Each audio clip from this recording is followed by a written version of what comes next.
Rómulo Ernesto Durón y Gamero fue un abogado y político hondureño, que además de la jurisprudencia se dedicó a la poesía, traducción, ensayismo, profesor de universidad y a la investigación histórica, de la cual sobresalen varias biografías.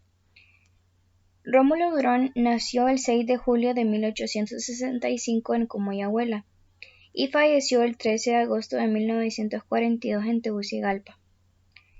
Estudió en la Universidad Nacional Autónoma de Honduras y fue conocido por trabajos publicados en jurisprudencia, historia y recopilación de poesías en Honduras. Vamos a leer el libro de La campana del reloj.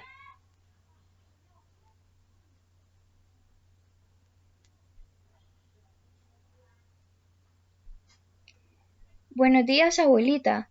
Buenos días, hijito. No te veo desde antier, picaruelo. ¿Dónde anduviste ayer? Ah, si tú supieras.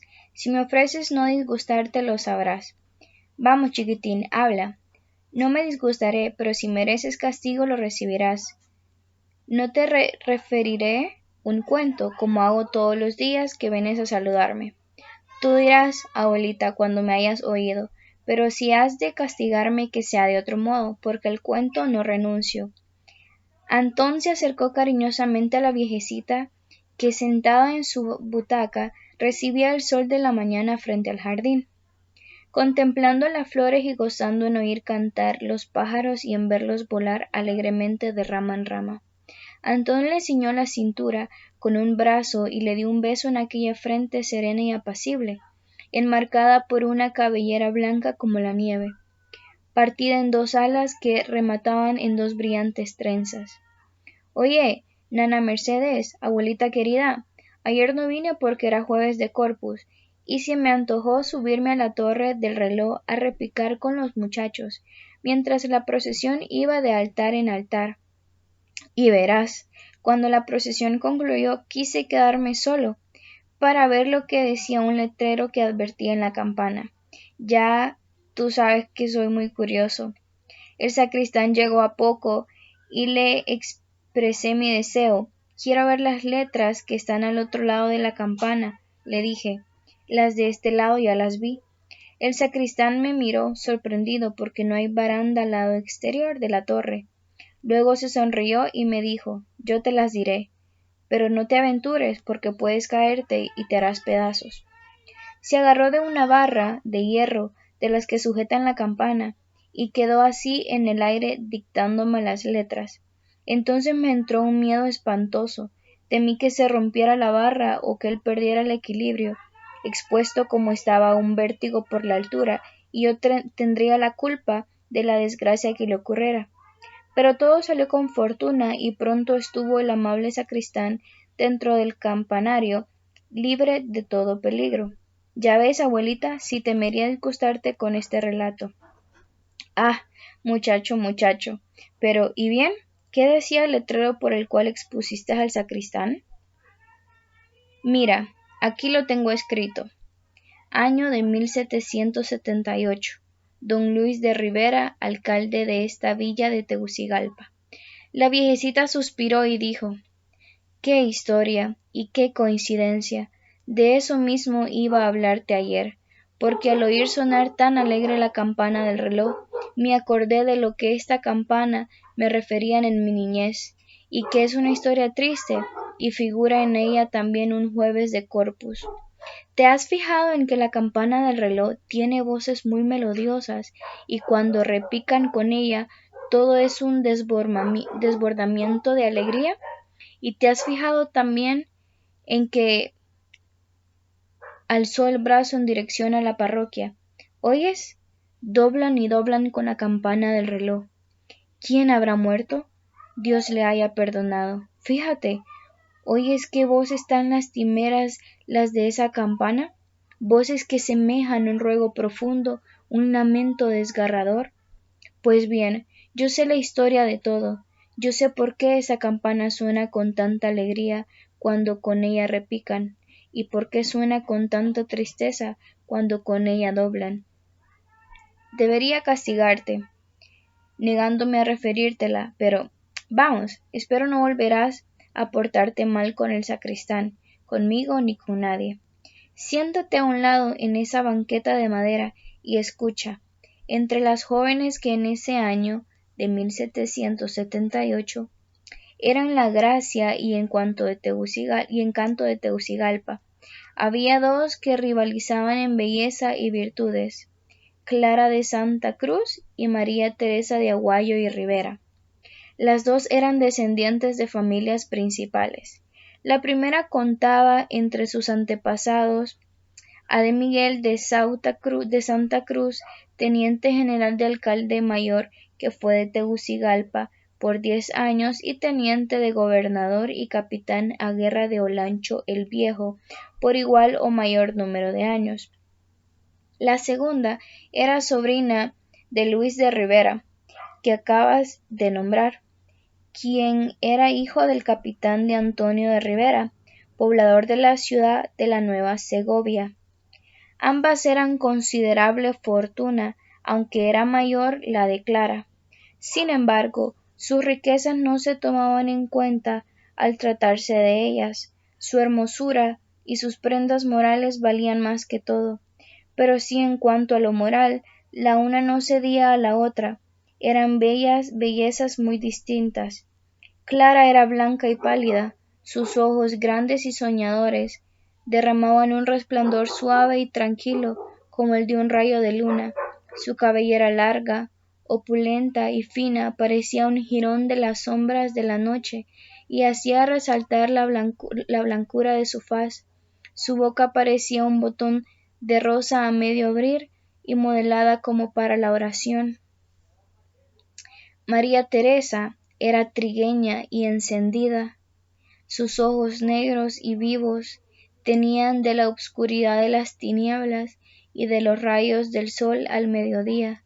Su cabello castaño le caía en rizados y abundosos bucles sobre los hombros, y el calor y su frescura de su boca risueño hubieran dado envidia a una granada. Entre los apuestos y guapos mozos de aquel tiempo, ninguno tan gentil como de Fernando de la Sierra, uno de los descendientes del sargento mayor de Antonio de Castroverde, personaje preclaro de la villa. Era de Fernando un doncel muy discreto, habíase enamorado de Clara y de María Teresa, y se había conducido con tal habilidad que ninguna de ellas se apercibió de su inclinación hacia la otra, ni la sociedad se percató de que aspirase a la mano de una de las dos.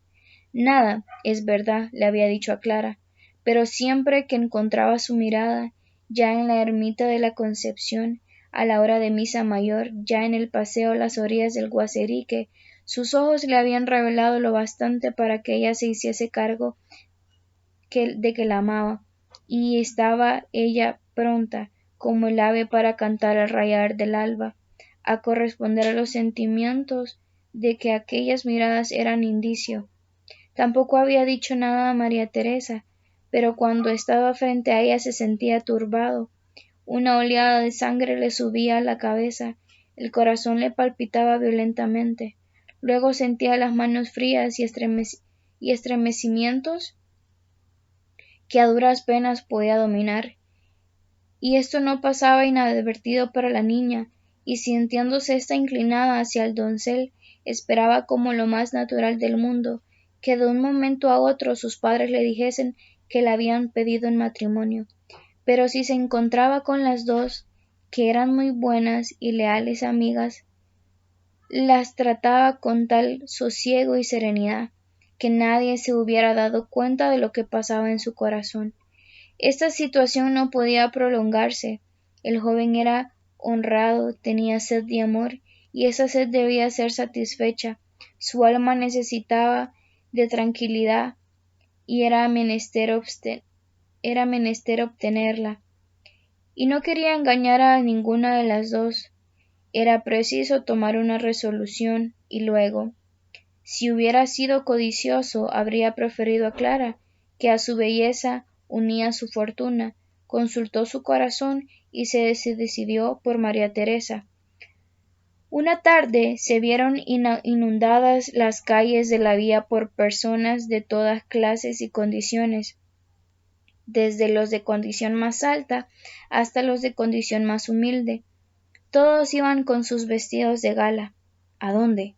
Si había anunciado que esa tarde se fundiría en la casa de rescates la campana del reloj, destinado a la parroquia, el que se acababa de recibir, y allá iban todos a presenciar el acto. Las gentes se acercaban al horno donde brillaban derretido el cobre con que se llenaría el molde de la campana, como ésta había sido mandada a hacer por Luis de Rivera, excusado, es decir, que allí estaba toda su familia, allí brillaban los vivos y ardientes ojos de María Teresa, y allí lucían también los de Clara, su amiga, que había ido en su compañía. Cerca de ellas estaba, ¿y cómo iba a faltar? Fernando de la Sierra. Decidió aprovechar la ocasión de declarársele a la primera. Era tal el entusiasmo por la campana y porque se la destinaba al reloj, el primero de esa clase que se veía en estas tierras, que todas las damas y caballeros empezaron a despojarse de sus alhajas y a arrojarlas al horno donde se derretía el cobre. Arrojaban las damas sus aritos, sus collares, sus brazaletes, sus pulseras, sus sortijas, todo de oro. Arrojaban los hombres sus anillos y las onzas de oro o las piezas de plata que llevaban en los bolsillos, y fue aquel movimiento creciendo, creciendo, a tal punto que hasta los más pobres arrojaban también las pequeñas piezas de esos metales que habían podido ahorrar y las albajitas que llevaban consigo. A favor de aquel tumulto logró declararse Fernando a María Teresa, y sintieron ambos tal satisfacción al verse seguros el uno del otro, al llegar a un momento que desde tanto tiempo atrás estaban esperando, al estar ciertos de que se unirían para toda la vida, que María Teresa, que ya había arrojado casi todas sus alhajas al horno, se sacó una sortija que inconscientemente había dejado en uno de sus dedos, y fijando una mirada amorísima y ardiente en Fernando y lanzando la sortija, «Mira», le dijo, «la arrojo para que esa campana, cuando nos casemos, cante con sus voces nuestra felicidad, y como un eco de la nuestra, cante la felicidad de otros». Tan locos de pasión y tan ebrios de dicha estaban, que no observaron que esta escena había tenido por testigo a Clara. Clara, viendo perdidas las ilusiones que se había forjado, estuvo a punto de desmayarse, pero supo dominar su profunda emoción, su horrible pena, y segura de que la pareja feliz no advertiría lo que hiciera, se acercó al horno y sacándose del dedo cordial una sortija que conservaba de su amada madre, muerta hacía ya muchos años, arrojóla al horno murmurando a media voz, para que esa campana, cuando doble, llore con tristes voces la muerte de mi corazón, y como un eco de mi dolor, llore el dolor de otros.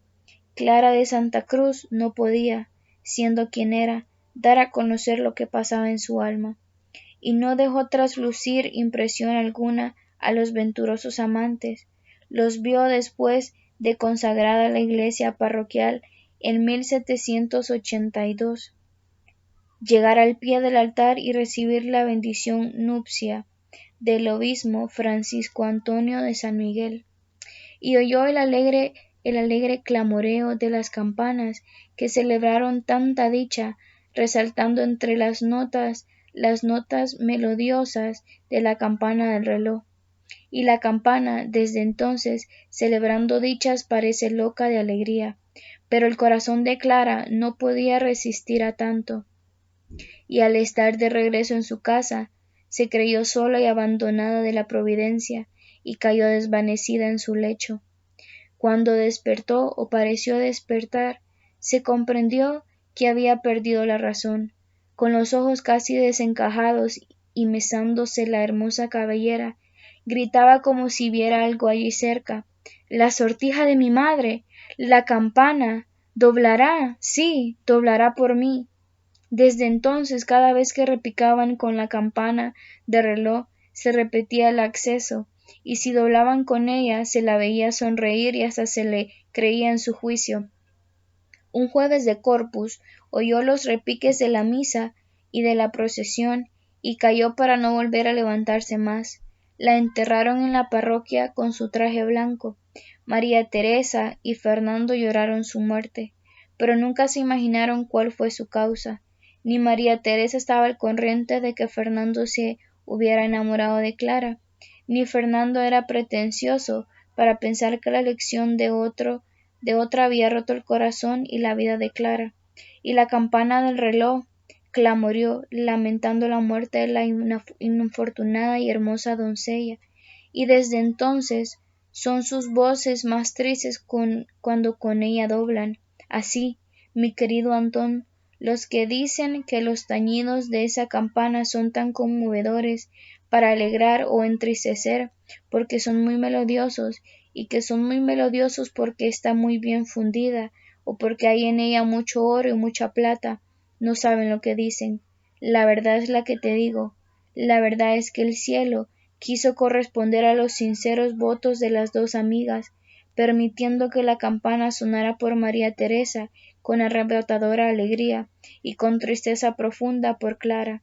Así lo merecían la lealtad y rectitud de los amores de la pareja feliz y el dolor irremediable de la doncella desventurada que hizo frente a su destino con altivez y dignidad, con un esfuerzo supremo que había de empezar por arrebatar la razón y había de concluir por arrebatarle la vida.